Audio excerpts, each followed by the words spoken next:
হিমন্ত বিশ্ব শৰ্মাই কৈছে যে মই এতিয়ালৈকে দুবাৰ গ'লো শিৱসাগৰলৈ, দুবাৰ গৈ মই পানীত জঁপিয়াই দিছোঁ, মই অখিলতকৈ বেছি ভাল পাওঁ শিৱসাগৰৰ মানুহ। এনেকৈ কৈ আছেনে নাই? কৈ আছেনে নাই? হিমন্ত বিশ্ব শৰ্মাই মন কৰি পথাৰৰ পানীত গেলা পানীত জাপ মাৰি দিয়া নাই, মইহে বুদ্ধি কৰি তেওঁক গেলা পানীলৈ জঁপিয়াবলৈ দিছোঁ। জানেনে নাই? জানেনে নাই? সেইদিনা তেওঁ শিৱসাগৰলৈ আহোঁতে ডিচিয়ে বনাই থৈ দিছে, বিমল বৰাই বনাই থৈ দিছে, অকল পাণ বেচালে যাব, পাণ বেচালে গৈ প্ৰথমতে নাৱত উঠিব, তাৰপিছত ট্ৰেক্টৰত উঠিব। মই বোলো ট্ৰেক্টৰত উঠি বানপানী চাই। মই ৰাতিপুৱাই গৈ পীযুষ হাজৰিকাক লগ ধৰিলোঁ, লগ ধৰি ক'লোঁ যে হিমন্ত বিশ্বক মোক ফোনটো লগাই দে। সি লগাই দিলে। লগাই দিওঁতে মই ক'লোঁ যে দাদা, মোৰ একদম টাউনতে, আপুনি যি চাৰ্কিট হাউচত বহিব ডিচি অফিচৰ কাষতে আমাৰ গাৰ্লছ কলেজখন আৰু তাৰ পিছফালে থকা স্কুলখন কি ফুলাচেৰী হাইস্কুলত পানী আছে, তাত আপুনি ফটকে সোমাই যাব নেকি? বোলে সোমাই যাম।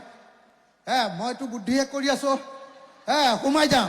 মইতো জানো মই আগদিনা গৈ আহিছোঁ ফুলেশ্বৰীত ইমান পানী, সোমাই যাম। তাৰপিছত যেতিয়া আমাৰ পাণ বেচাৰ পৰা ঘূৰি আহিলে, তাৰপিছত মাজতে ক'লে নোসোমাই নোসোমাই। মই ক'লোঁ দাদা নোসোমালে মই বেয়া পাম কিন্তু। ক'লে বোলে ব'ল যাওঁ, এনেকৈ ক'লে। একদম মোকে দেখি মই যে খৰকৈ যাওঁ, মই হাফ পেণ্ট পিন্ধি আছোঁ, গোটেই হুলস্থুল হৈ আছে অসম, গতিকে মোকে দেখি জাপ মাৰি দিলে পানীত, বুজা নাই?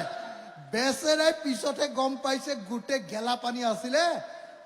তেতিয়া জাপ মাৰি দিওঁতে পানীৰ চিটিকনি যেতিয়া মুখত পৰিছে, তেতিয়াহে মই হিমন্ত বিশ্বক দেখিছোঁ। হিমন্ত বিশ্ব শৰ্মাই মুখত হেৰি লগাই, পুৰা কি কয় এইটো, কি কৰে এইটো, মেকআপ। একদম মেকআপ কৰা গোটেই 3 চকলমান আছে, ওপৰত এটা বেলেগ, মাজত এটা বেলেগ, তলত এটা বেলেগ। এই তিনিটাটো যেতিয়া এনেকে আহিছে, মই বোলো আজি দিলোঁ মজা। বুজিছে নাই?